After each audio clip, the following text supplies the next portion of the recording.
are here today as an offering to the Lord. We are here because God demands us and created us for His worship. And today, hallelujah, I want you to still open your heart. Keep opening your heart to the Lord today. And the Lord will bless you. And the Lord has something for you today. In the book of Genesis chapter 3, beginning from verse 11 down to 11, verse 8 down to 11, in the New Living Translation, ito ang ating mabasa sa Biblia, mga kapatid. When the cool evening breezes were blowing, the man and his wife heard the Lord God walking about in the garden. And so they hid from the Lord God among the trees. Then the Lord God called to the man, "Where are you?" He replied, "I heard you walking in the garden, so I hid. I was afraid because I was naked." "Who told you that you were naked?" the Lord God asked. "Have you eaten from the tree whose fruit I have commanded you not to eat?" Wow. When I read the Word of God, I don't see condemnation in the wrong and mistakes of man. When you read the Old Testament, you can see and you can observe that it keeps on pushing you and pounding your heart, telling you that you are a sinner. But if you understand the Word of God and the heart of the Lord, He will never let you down. He knew that we have wrongs and we have mistakes and sin. But His question with Adam and Eve is the question of sympathy, a question of love, a question of concern. He asked both of them, "Where are you?" Brethren, the Lord is asking us today where we are. Today, I would like to borrow the word from the scripture that we have read. I would like to preach the word that says, "Where are you? Where are you?" Thank you, Jesus.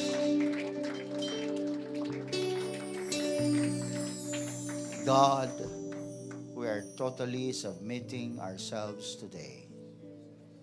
We are giving our focus to your word. Speak to us, God, and let your word be established in our hearts and lead us to your will today. Walk us, Lord, to your path. Enlighten our minds and our hearts. Make us, Lord, obey. Convict our hearts. In Jesus' name I pray. Amen. Amen.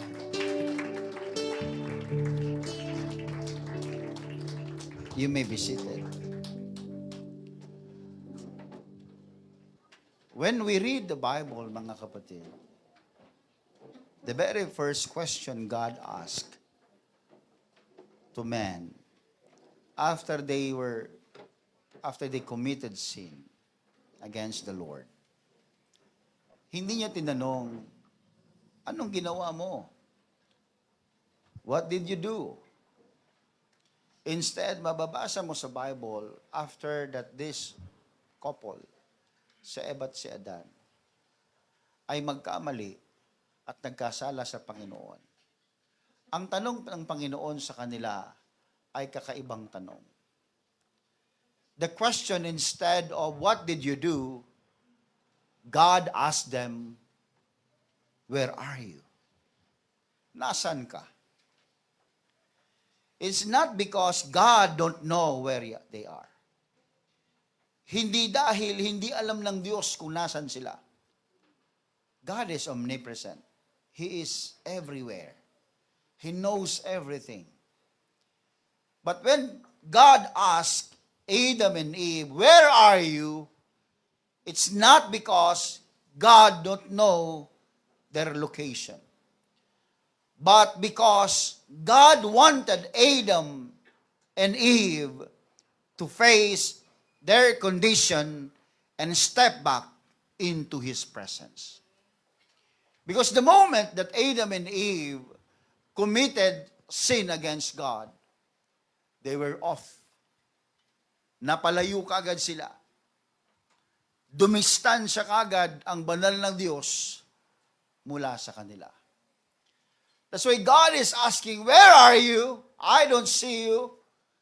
Because you are here previously, holy and following me. But Adam, particularly, where are you? Asked by God. And that question, brethren, is still echoing today. Where are you? Brethren, we know that we hide behind shame. We hide behind fear. And we hide behind sin and excuses. But God is still calling us out, saying, come out. Where are you? Come out. Because the Lord, hallelujah, is giving us chance to relocate us from the bondage of sin, going back to His presence. Brethren, there are 2 chairs here. Tingin pa akong isa.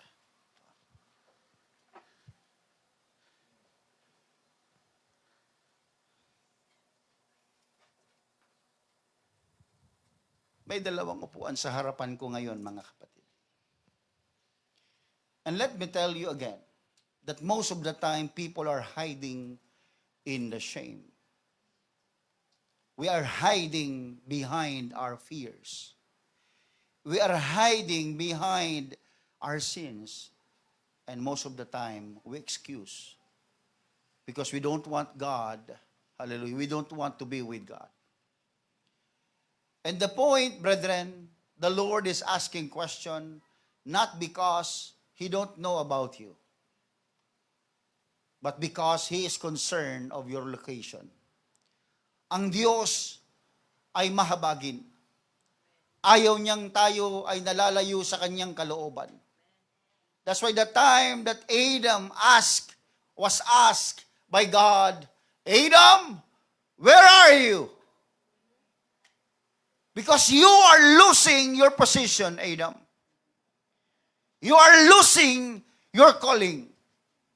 Adam, where are you? That question, brethren, exposes the condition of men. Kaya si Eva at Adan ay nagtago, mga kapatid, sa puno. At akala nila, mga kapatid, na yung puno na yon ay magkukubli ng kanilang totoong kalagayan. In Genesis chapter 3, verse 8, in the New Living Translation, it says, when the cool evening breezes were blowing, the man and his wife heard the Lord God walking about in the garden. They heard God. Narinig nila ang Panginoon. Narinig nila ang kalooban ng Diyos. Narinig nila ang gusto ng Diyos. Narinig nila ang daan ng Panginoon. But they hid from the Lord God among the trees. Nagtatago sila, mga kapatid, sa likod ng puno. Alam nilang nagkamali sila, but God is walking, and God is seeking, and God is doing some effort to find the people of God. When I read my Bible, mga kapatid, lalo ako na-amaze sa karakter ng Diyos, sa pag-ibig ng Diyos sa tao. Na kahit na nagkamali na si Eva at Adan, Imagine the Bible says that God is walking in the garden not para lamang mamasyal, para lamang tumingin sa kanyang creation. No, He is looking for His beloved people, mga kapatid. God is so in love with us. Grabe yung pag-ibig ng Panginoon sa atin. And many times, mga kapatid, we fail. Many times we don't follow. Many times we are hard-headed, mga kapatid. Ang tigas ng ulo natin.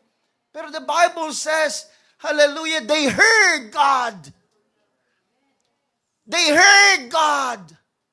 Kahit bulag ka, wala kang excuse because you can hear God. And they were blinded by sin. They were blinded by their own lust. They're blinded by their own desires. Pero naririnig pa rin nila si Jesus. Naririnig pa rin nila ang Panginoon walking in the garden. But instead of responding to the Lord, they hid themselves in the tree. Ang akala nila, mga kapatid, maitatago sila ng mga dahon at mga sanga at ng anino ng puno. Nag-iisip sila, mga kapatid, na hindi sila makikita ng Panginoon. Hallelujah. Brethren, we can never hide from God. Because the more we hide, the more guilt will chase us. Because the more we hide, the more we resist, the more it troubles us. Because the more we hide, the more we forget who created us and what is our position in the sight of God.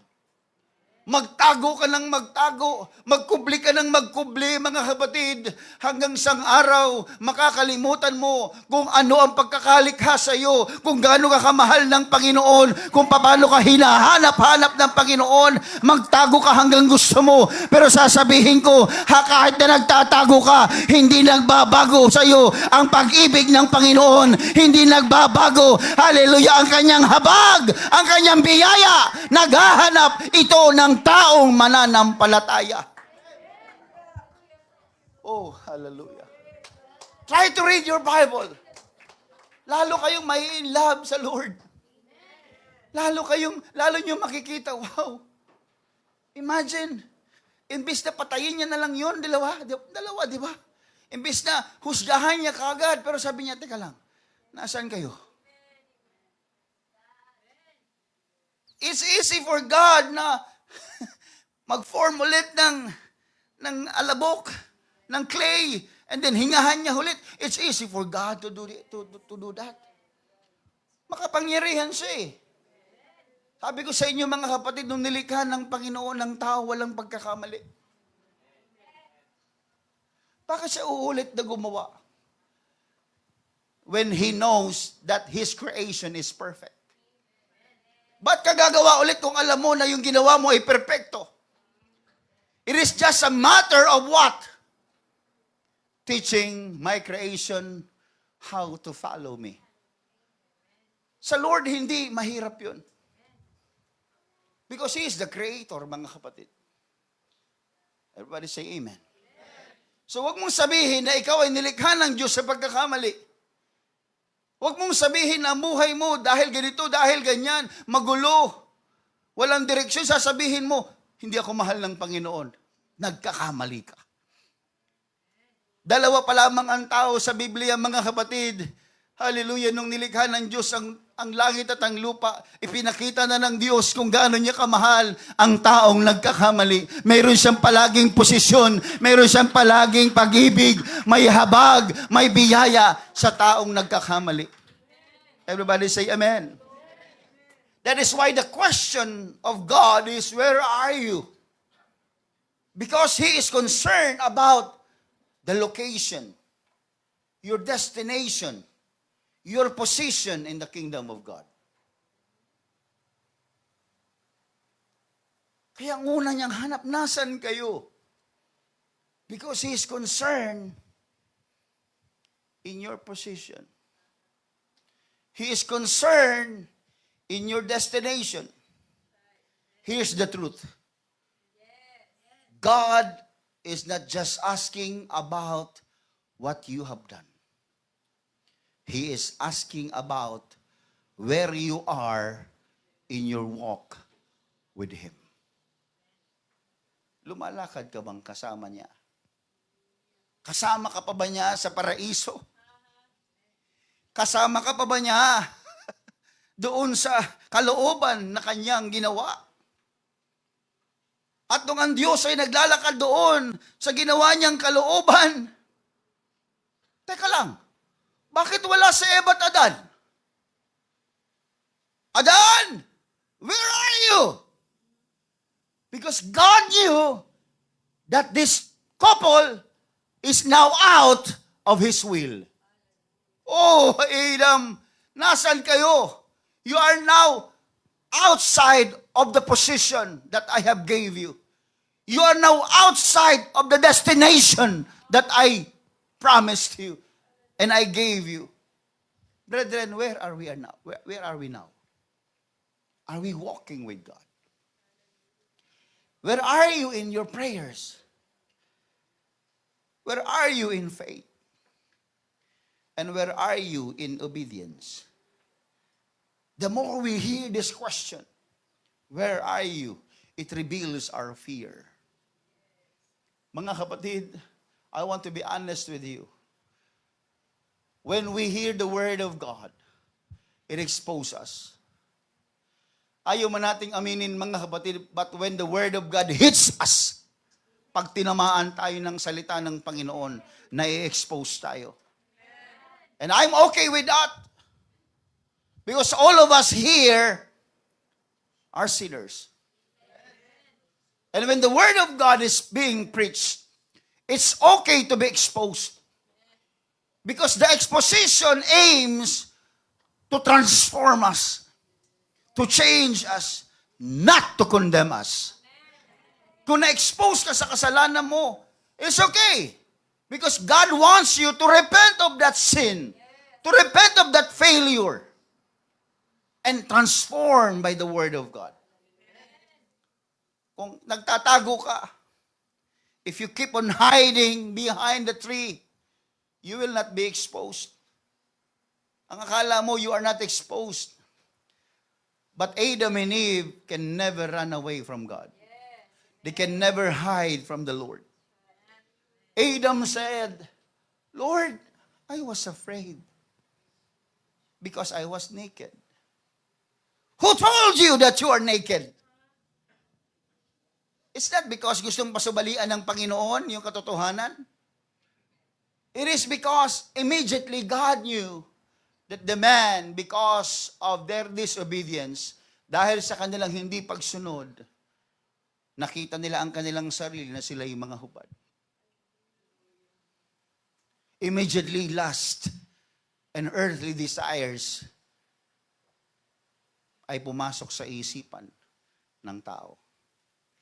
Fear drove them out of the will of God. Dahil sa kanilang takot, nagtago sila. Dahil sa kanilang takot, nagpalayo ito sa Panginoon sa kanila. At ang akala nila sa kanilang pagtatago ay matatakasan nila ang Panginoon. Once in the Bible we read, mga kapatid, that Jonah, the prophet Jonah, was afraid of God's commandment. He ran away. He hid in the ship. And even in the belly of the sea. Nagtago siya doon, mga kapatid. What is the reason? Because of his hard-headed personality. Mayroon siyang matigas na ulo, mga kapatid. Kaya siya tumakbo at natakot sa Panginoon. Because he don't want to follow God. And he hid from the Lord. And one day, dumating ang malakas na unos. Habang siya'y nagtatago doon sa barko.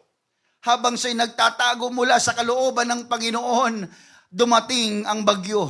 Dumating ang storm, mga kapatid. At alam nyo na ang nangyari sa Biblia, kinikwento sa atin ang Biblia, that the storm came and they were troubled inside the ship. But let me tell you, brethren, the storm was never a punishment for Jonah. If you believe this, say amen. That the storm was never meant to punish Jonah. It is God's mercy. Minsan nagkakamali tayo ng tingin, mga kapatid, doon sa mga nangyayari sa ating dagok sa buhay natin. Naakala natin pinarurusahan tayo ng Panginoon, pero hindi yun ang tingin, mga kapatid, ng Panginoon. Ang tingin ng Panginoon kailanman, hindi niya parurusahan ang kanyang anak. Ginagawa niya ng paraan na ang kanyang anak ay makarealize na ang Diyos ay puno ng biyaya, puno ng pag-ibig, puno ng pagpapatawad, puno ng pagmamahal sa kanyang anak. I can feel the presence of the Lord. It's God's mercy. It's God's mercy. God can let Jonah die inside the ship. God can let Jonah sink, mga kapatid, and drown and die. But God is full of mercy. God is full of mercy. Dumating yung mga bagyo. Hanggang sa alam natin ang storya, he was thrown away to the sea, mga kapatid. At ano nangyari? God rescued him. Nilunok siya ng malaking isda, mga kapatid. And inside the belly, he is still hiding from God. Pero bakit hindi nalang pinatay ng Panginoon si Jonah? Tigas naman ng ulo Ba't di nalang pinatay? God is merciful. Again, I will tell you, God is asking, where are you? Jonah, where are you? Supposedly, you are in the land of Nineveh, Jonah. Why you are not here, Jonah? I am here hiding in the ship, Lord, because I am afraid of you. Then God made this wonderful act in the Bible. Nilunok siya ng malaking isda. At doon sa tiyan ng isda, buhay siya, humihinga siya. Again, the storm and the big fish was never meant to suffer him. It was a chance for God to Jonah hear his call.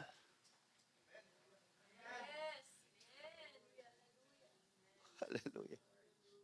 At anong gawin kong isip, mga kapatid? Lumalabas at lumalabas sa aking meditation with the Lord that Jonah was not being punished. Jonah was being loved by God. Minahal siya ng Diyos. Kinahabagan siya ng Panginoon. At habang siya'y nasa loob ng tiyan ng isda, mga kapatid, hallelujah, God has now the opportunity. Walang ibang maingay. Walang ibang gulo. Walang umistorbo sa kanya. Walang ibang pwedeng isipin si Jonah kundi ang Panginoon. Pagkakataon na ito ng Diyos ngayon na matanong si Jonah, Jonah, nasan ka? Nasan ka, Jonah? Dapat nandun ka sa Nineveh, pero nasan ka, Jonah? And Jonah responded and surrendered. And what happens next is this. Sabi ko sa inyo, God is interested in our location. Dinala siya ng isda. Sa madaling sabi, dinala siya ng Panginoon kung saan sa dapat. Iniluwa siya ng isda, handun siya sa Nineveh. Yun ang kalooban ng Diyos para sa kanya. Dinala siya ng Panginoon doon. Again, I tell you, God is interested in our location. Because ayaw niya na mapariwara ka. Ayaw niya na mapunta ka sa labas ng kanyang kalooban.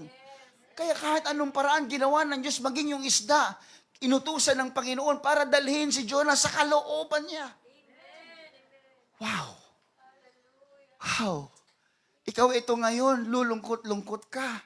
Ikaw ito ngayon, naninisi ka ng iba kung bakit parang mayroong malaking bagyong dumarating sa buhay mo. May malaking isdang lumulunok sa'yo. Nasa gitna ka ng dilim, hindi mo alam ang iyong gagawin. Well, I can tell you, just hear the question of God. Where are you? Are you in the will of God? Are you in the Word of God? Are you in the presence of God? Are you in His Word? Are you following the Lord? If you are not answering Him, you will suffer. You will stay in the belly of the fish. Hanggang sa mabulok ka na lang doon sa tiyan ng isda. But when Jonah decided, okay, Lord, You got me. I hear your call. I know the answer of your question, to your question. I'm here out of your will. Lord, nagpray siya. Basahin niyo sa book of Jonah. He prayed. And there you go. After he accepted and he prayed and obeyed the Lord, he was brought back to the will of God. And that is in the land of Nineveh. God knew where we are. Amen. And you know for sure how to get out of that. Alam nyo rin kung paano kayo makakalabas dyan. Si Elijah nga, mga kapatid, isang araw, nagpunta sa kuweba. Alala nyo yung kwento niya na pinipreach ko sa inyo? He was a mighty prophet of the Lord. Nangangaral siya, mga kapatid, against the 400 false prophet of Baal. Tapang niyang propeta. Pero isang araw, mga kapatid, napunta doon sa kuweba. He was discouraged. He felt discouraged. He felt defeated. Pero alam nyo, doon sa kuweba, habang siya'y mag-isa, anong ginawa ng Panginoon? God whispered to his ear, "Where are you? Why you are here, Elijah? This is not your place, Elijah. This is cave. No one is here. Why are you here, Elijah? What are you doing here, Elijah?" Discouraged ako, Lord. I felt discouragement, Lord. Elijah, that is not your place. Where are you, Elijah? Where are you? Come out, Elijah. Come out. God questioned his location while he was feeling discouraged. Nung binabasa ko ito, mga kapatid, inudyukan ako ng Panginoon. Look Elijah. Obserbahan niyo sa Elijah. God is asking him a question while, take note, while he is feeling discouraged. Sa panahon na ang tao ay discouraged, if you will hear his voice, you will understand, mga kapatid. Sa panahon na tayo ay discouraged, may bumubulong sa ating katanungan mula sa Panginoon. Why you are here? That's why we should watch out where to go when we feel discouraged. May mga tao na kapag nakakaramdam ng discouragement, mga kapatid, imbis na manatili sa gawain ng Panginoon, lumalabas!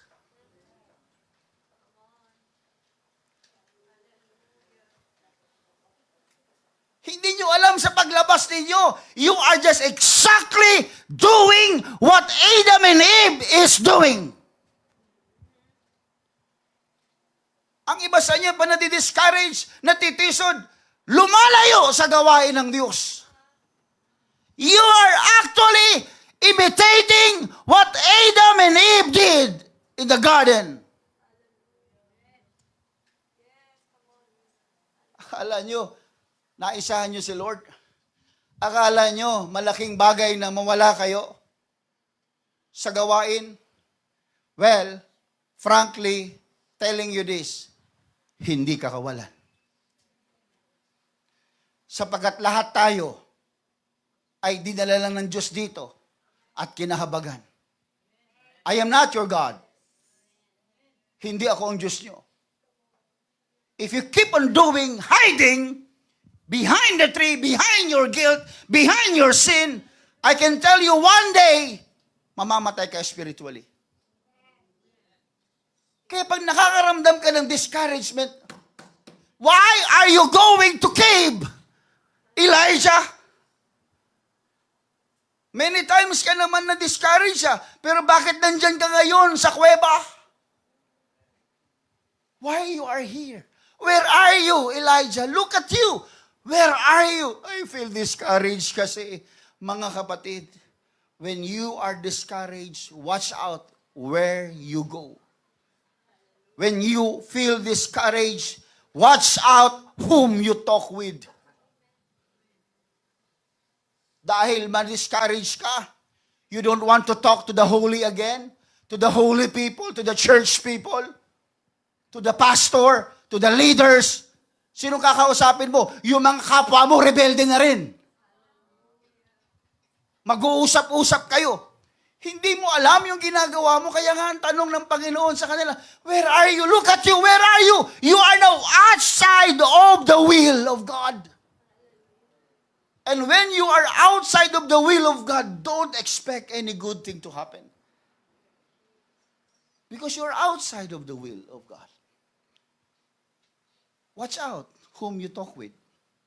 Watch out where you go when you feel discouraged. Because God is concerned in your location. When Job felt discouragement, sino bang hindi madi-discourage sa dinanas ni Job? Namatay yung asawa, namatay yung mga anak mo, mga ari-arian mo, naubos, puno ka ng karamdaman. Sino bang hindi madi-discourage dyan? Wala ka nga lang ulam mamaya, discourage ka na eh. Yung pa kayang maubos yung ari-arian mo, mamatay ang mga anak mo, at puno ka ng karamdaman. Discourage si Job.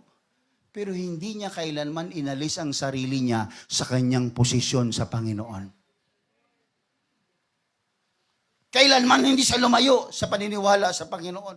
Kailanman hindi siya lumayo sa presensya ng Panginoon. He closed his mouth. Because he don't want to commit sin against God. He just closed his mouth. He didn't move. Hindi siya gumalaw. He just stayed where he is. Nakaupo lang siya doon. Hindi siya nagtampo sa Diyos niya. Ayoko na sa iyo, Lord. Pinatay mo mga anak ko eh. Ayoko sa iyo, Lord. Pinanakaw mo sa mga tulisan yung aking ari-arian eh. Pinaghirapan ko yan, Lord. Ayoko na magsimba. Bakit? Naghiwalay kami ng jowa ko eh. Pakala mo sa jowa mo, malaking ilong.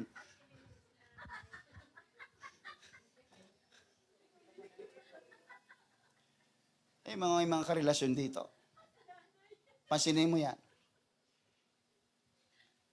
Alam niyo bakit overacting yung mga minsan mga tao na wala na hindi pa mag-asawa pero overacting. Higit pa sa mag-asawa. Ito, ingat kayo mga kapatid. Kayo may mga karelasyon, may mga asawa, may mga boyfriend, girlfriend. Pag nag-aaway kayo sa bahay, hindi kayo nagkakasundo, damay ang simbahan. Hindi magsisimba isa, hindi na rin magsisimba ang isa.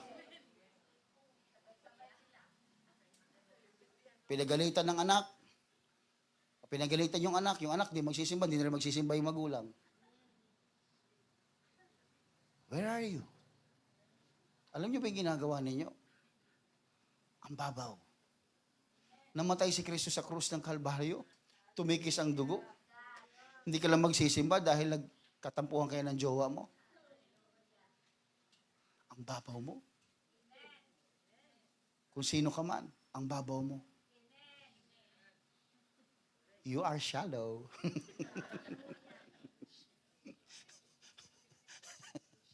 Masyado kayo seryoso eh. Hello? God is concerned in your location.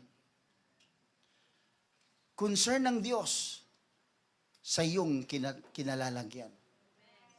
Alam ng Diyos kung ang kinalalagyan mo ay kanyang kalooban o hindi. Nung si Jesus Christ ay ipapako at huhulihin na, look at how Jesus reacted. Is he afraid? Anong no?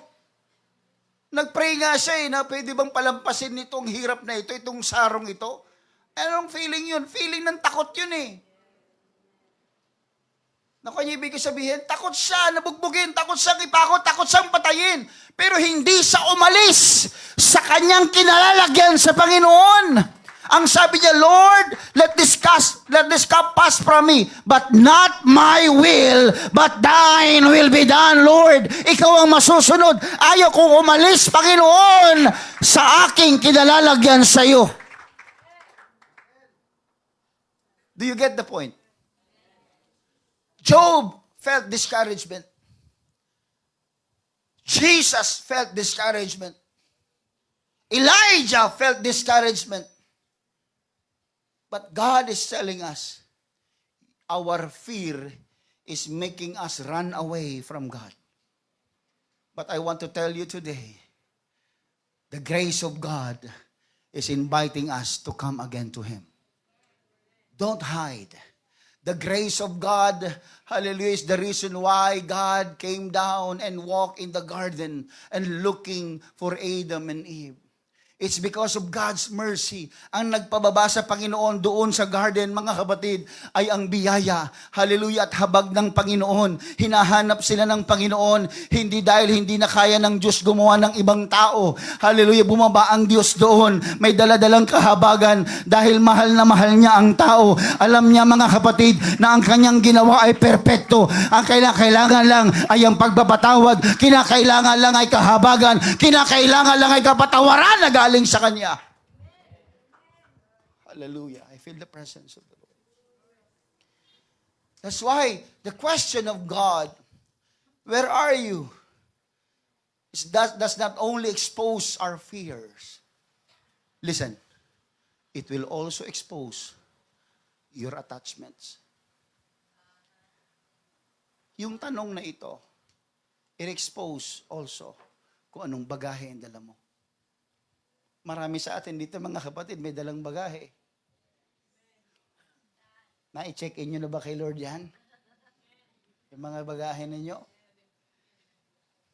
I can tell you this, mga kapatid. Minsan, it is not the shame or fear that keeps us away from God.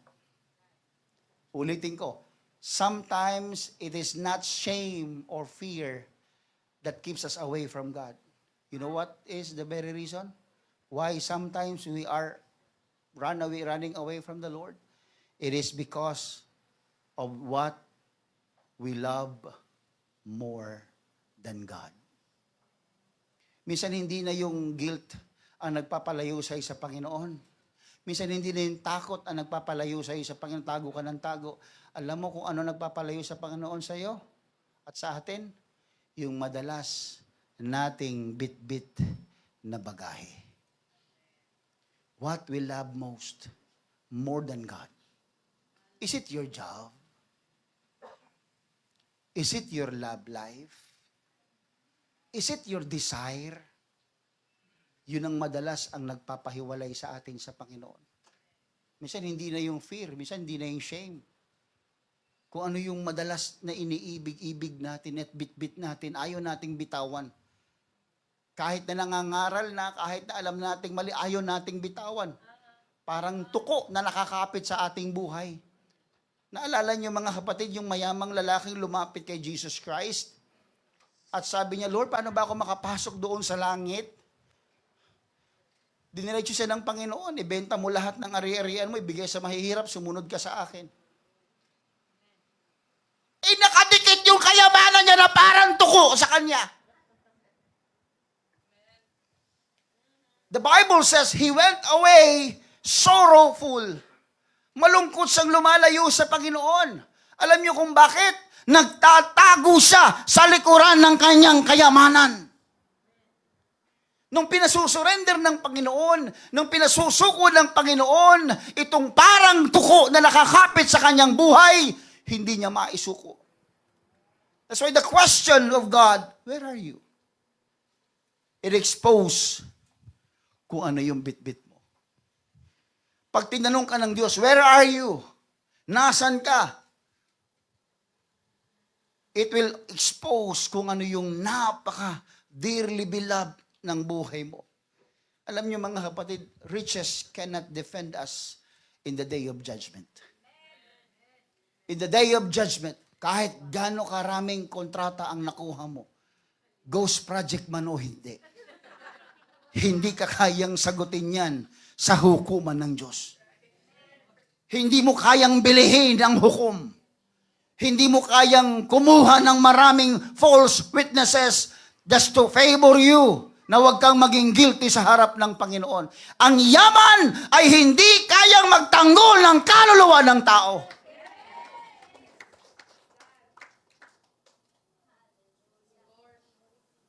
Yaman pa more. Gusto natin yun di ba? Well, gusto natin yun. Kailangan natin yun eh.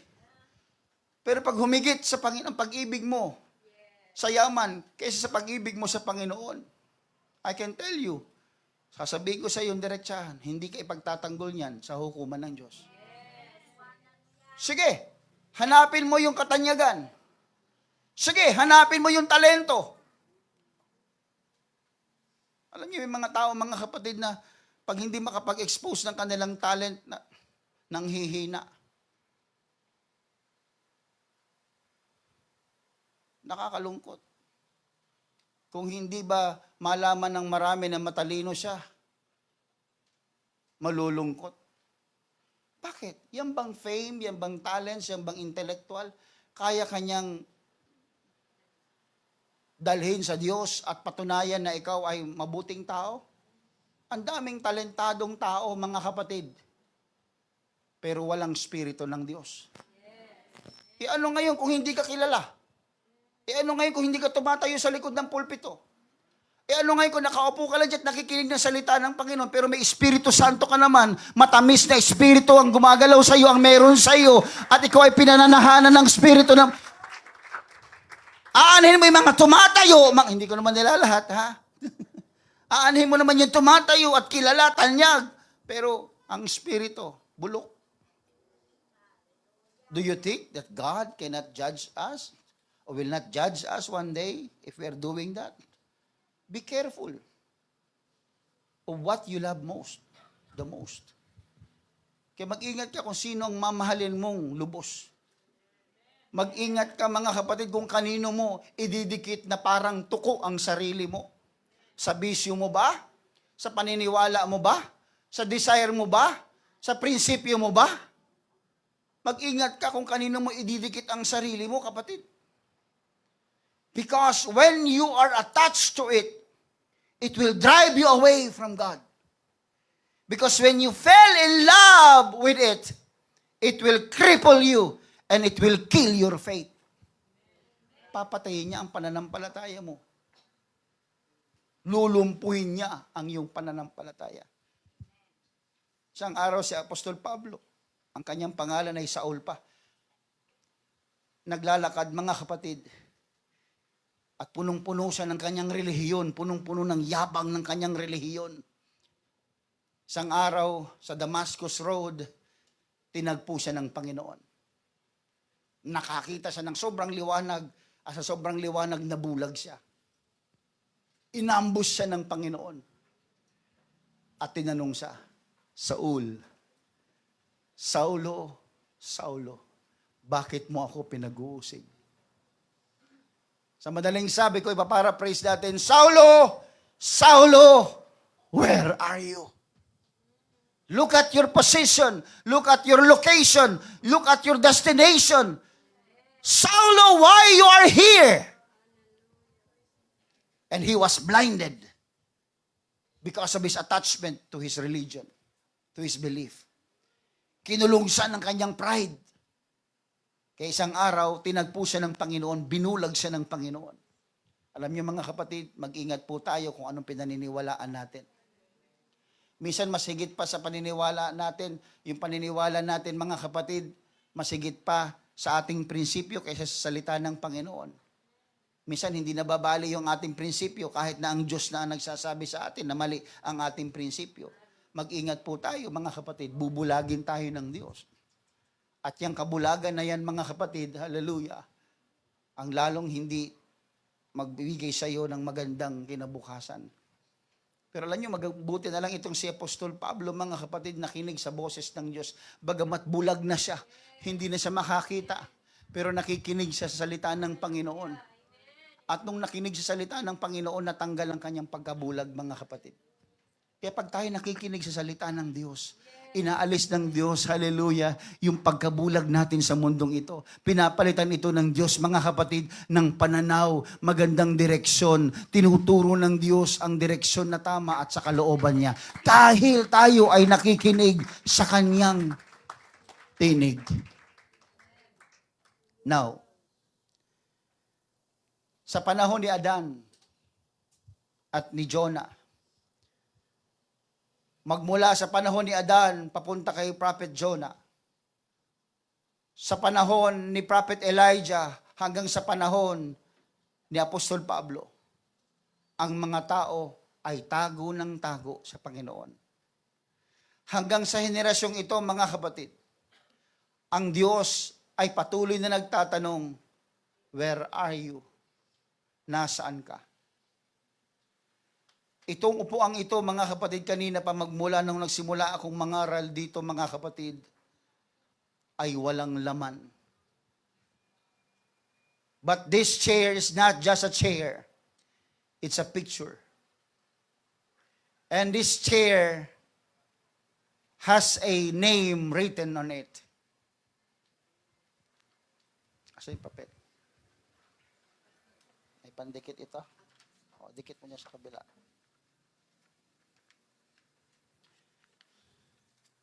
Nababasa niyo ba? Reserved for parking. Wala kasi tayong parking eh. Nababasa niyo ba? Okay.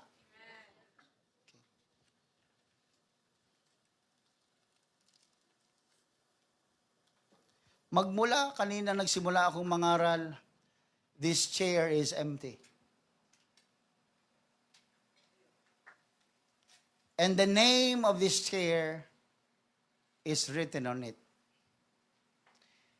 It is for somebody who wants to quit hiding from God.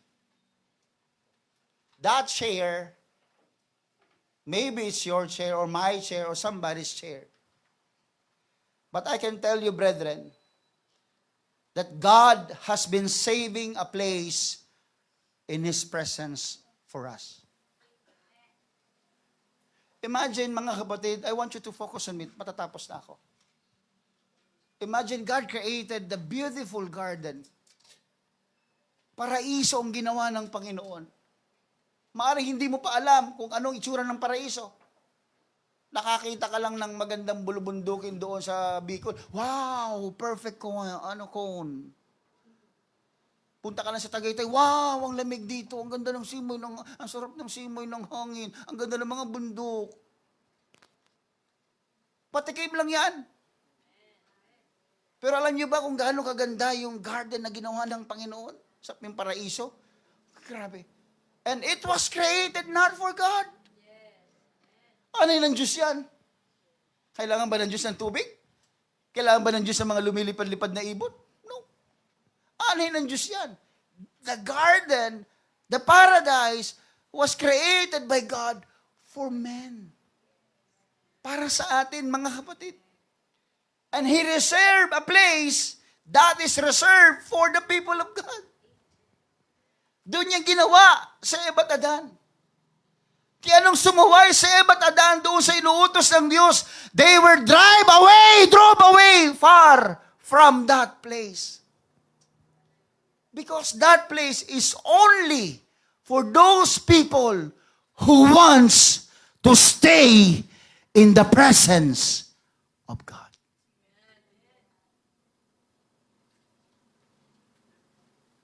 Kaya pinaalis ng Panginoon yung mag-asawa doon.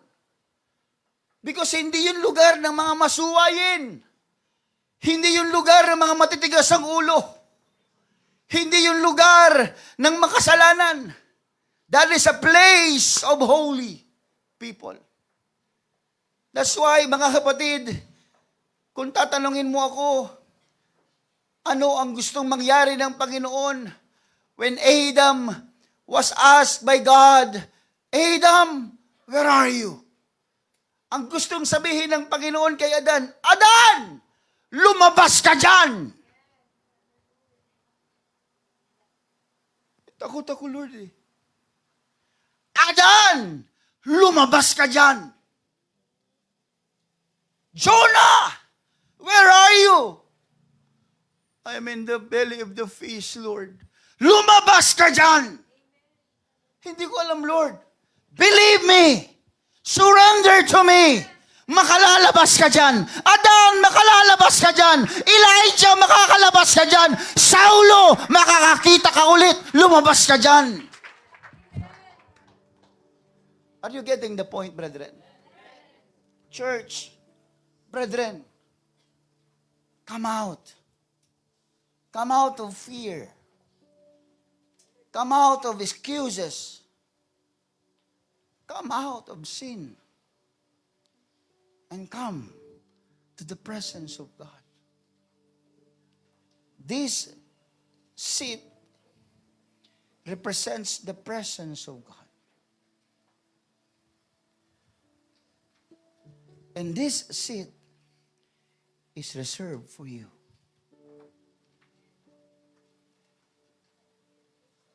Bakit tago ka ng tago? Ang ganda-ganda ng posisyong inihahanda ng Diyos sa iyo. Ang ganda-ganda ng kalagayang binibigay ng Panginoon sa iyo. Nagtatago ka.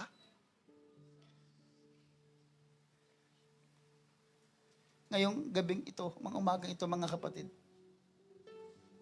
itong ating pong upuan na nasa harapan, it's totally yours.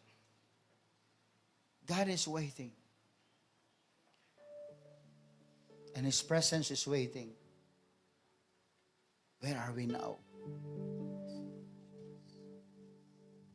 Don't keep hiding. Don't keep running away from the Lord.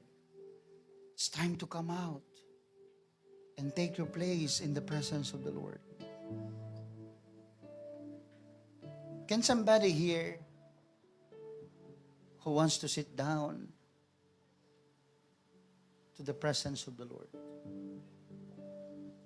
Can somebody here, meron bang isang tao o dalawa